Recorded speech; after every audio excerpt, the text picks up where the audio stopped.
Hey guys, welcome back. This week I want to talk about grooming.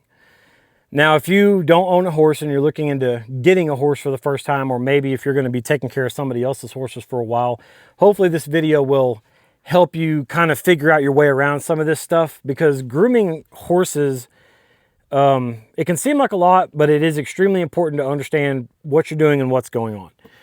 So to start off with, I want to mention that most of these items, not all of them, but most of them I purchased in a kit from Amazon.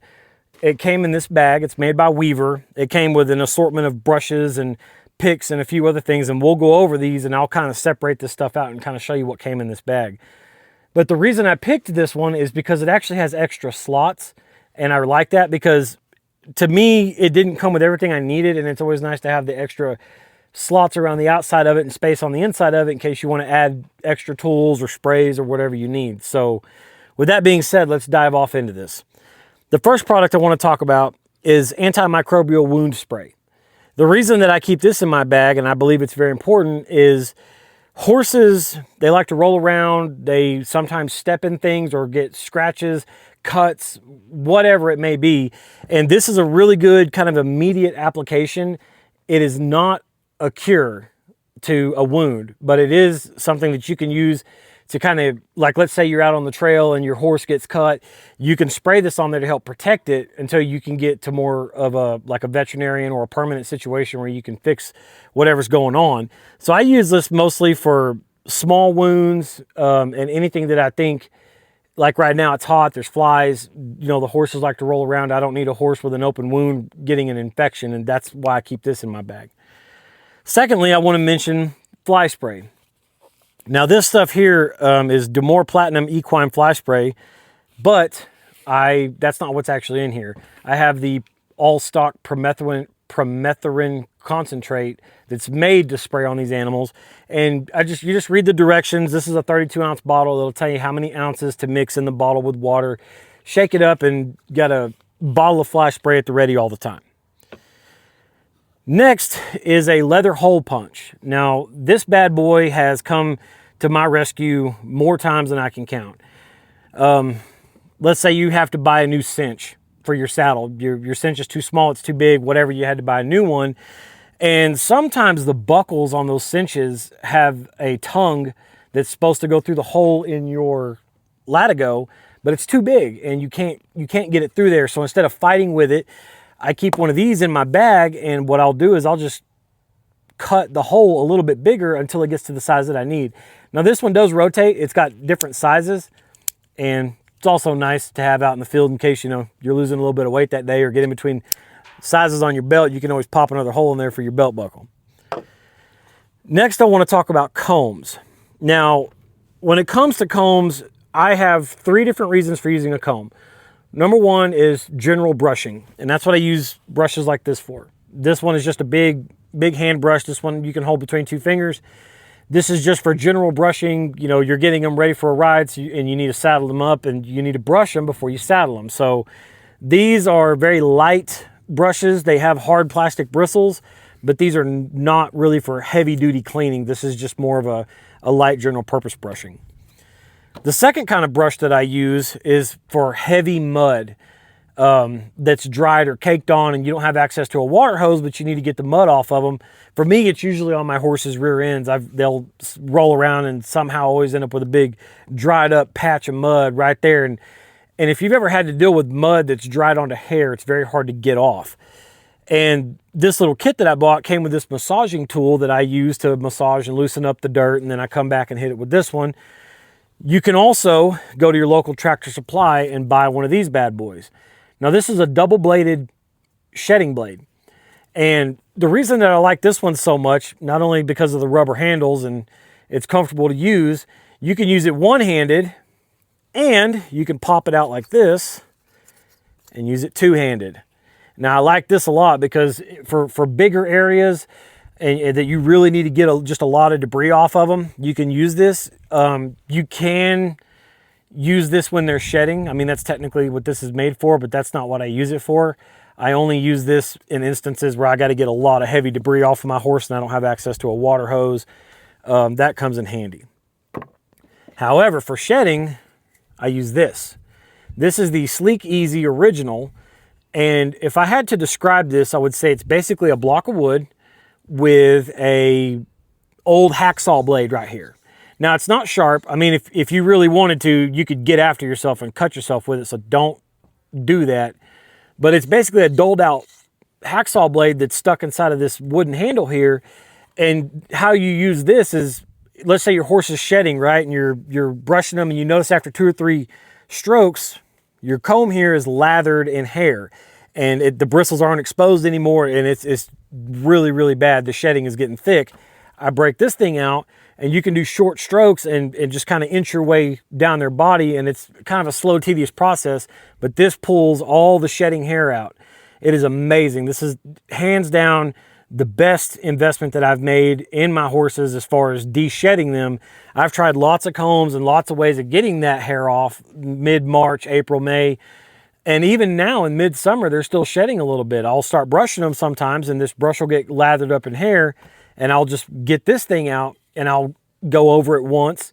My whole horse, not the face. Don't use this on their face, and don't use this on their legs where it's just skin and bone, okay? This is mainly for areas that are covered in thick meat. Their hindquarters, their back, their front shoulders, also not their mane. So not their face, not their legs, not their mane or tail. Use this mainly on the big bodied areas, like I said, shoulders, hind flanks, back. And you can press in pretty good with it, but this one I've got it. It works so well. I just do a gentle comb over, and I just do multiple passes until it doesn't get any more hair out, and that's that. So after, like, let's say I just ran this comb over them and I want to hit them again with the brush, right? But oh, my brush is lathered up in hair still. There's hair all over the front of this thing, and if it's just too smooth, it's not grabbing anything, I need to get this hair off. A little trick that I learned is you can take a brush like this, which is made mainly for their mane or their tail, and you can take your brush here and you can brush it like this, and it'll rip all that hair right out of there. It'll clean this whole thing up. Little disclaimer though, make sure the wind's at your back. Otherwise, when you start doing this, it could blow back in your face, getting hair in your face, especially that much of it. For me, it's not too fun, but that's just a little trick that I learned.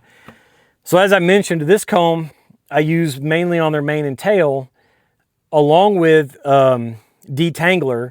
If it's bad enough, they'll get these fairy knots, or maybe you just haven't brushed them in a year and you're pulling them in from the pasture. Whatever the case may be, a comb like this is great, but their mane is so thick that I use a detangler if it's bad enough. And my go-to is the Hair, Mane, and Tail brand, but if I don't have that on hand and I really need to get it done, I will use WD-40 sometimes. Now, WD-40 is a great detangler, but it is oil-based, and if you brush their mane and tail out with WD-40 and then they decide to go roll around in the dirt, you're going to know it because it'll grab dirt really easily. So usually if I use WD-40 after I brush them, I wipe them down. I'm not big on spraying WD-40 on their feet or anywhere else, just as a detangler. There's a lot of old school cowboys that'll tell you that WD-40 is really good for fly repellent. I'm not going to speak on that. I'm just going to say I don't use WD-40 for that. I use it strictly as a detangler. Once I use this brush though, and I want to kind of go through and give it a nice, clean, straight look because I'm trying to impress a customer, I'll use a comb like this, and you can brush it straight down and it makes the hair nice and smooth and straight, especially on a non-windy day or if you're in an arena. Moving on, this is a hoof pick. And what I use this for is every Sunday I tie my horses up, I bring them out here, I brush them down, I give them a look over, and I pick their hooves up, all 4 of them, and I use a hoof pick like this to clean the debris out of the frog anywhere in between the shoe and the foot. Horses will step in their own manure and they'll pack it in there really tight sometimes, but having a hoof pick, a really good hoof pick, is very important. And the reason I want to mention that is I actually have about a dozen hoof picks. Some of them are made out of old screwdrivers. One of them, my Farrier made me. He's also a blacksmith. He used a piece of stock and he curved it into a hoof pick, and then he also attached it to a really good wire brush. So I can use a wire brush on one side and then flip it over and use the hoof pick. I don't really use this one too much because if you look, it's pretty flimsy. Like you can bend it pretty easily, which has its uses and it has its applications. Excuse me. But if you have like really, really heavy manure packed in there or any kind of heavy debris in the horse's hoof, something generic like this may get the job done, but not as good as, let's say, a more heavy duty hoof pick. But this thing is great to keep in my saddle bag, because if we're going down the trail and let's say they get a rock hung in there, this thing's really great for getting a rock out of their shoe. Along the same line of hoof care, lastly, I want to mention this little bad boy right here. Now, this is pine tar. Since I moved up here to Wyoming, I've been having to deal with battling some thrush. Now, I've got it under control now, but one thing I learned as far as preventative maintenance goes is this is an amazing product. But I want to mention, this is not a product that you want to overuse. I put 1 coat per hoof on each of my horses per week, just as a preventative maintenance. The reason being is pine tar is, I think it's an antibacterial, antimicrobial.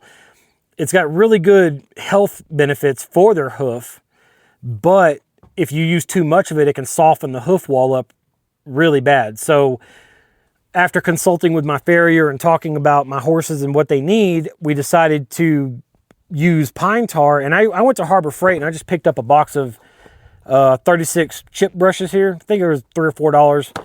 They're pretty cheap, because once you use one of these brushes, you're going to throw it away. So that's why I didn't get good brushes. I just got these cheapo ones. But this pine tar is very, very, very thick. Now, I like using it better in the afternoon when it's hot, because it makes it kind of runny and sappy like pancake syrup. If it's cold, it's going to be rock hard. But you just pop it open like a paint can. If it's hard, I would put it somewhere warm, maybe in your truck, maybe in the house. Like a day like today, I can just leave it out in the sun like this and it'll warm it right up. And it's easy to dip that brush in there. So when I pick my horse's hoof up and I pick it and then I brush it, I've got this right next to me with a brush already in it. I just pull it out, and it can be stringy and messy, so just be mindful of that. But I'll twirl the brush a few times, make it where it's not dripping everywhere, and I'll just put a coat on the inside of their hoof, inside the shoe. And then along the frog on the back, I'll coat that up too. Anywhere that they're really getting a lot of contact with the ground, with manure or whatever. And if the outside of their hoof wall is really dry, I will put a coat on the outside of their hoof wall as well. Now, this particular product, I found at my local Baumgars, and it says it's made by Horse Health Products, and it's pine tar. And if you look at the active ingredients, it literally says 100% pine tar. There's no additives, there's no anything else in here. This is supposed to be pure pine tar. And it even says right here, it's a natural antiseptic to maintain hoof health. And it does have directions on it, and it's got plenty of warnings too. But after consulting with my farrier, like I said, we decided 1 coat on each of my horse's hoofs, 1 day per week. It's just good preventative maintenance.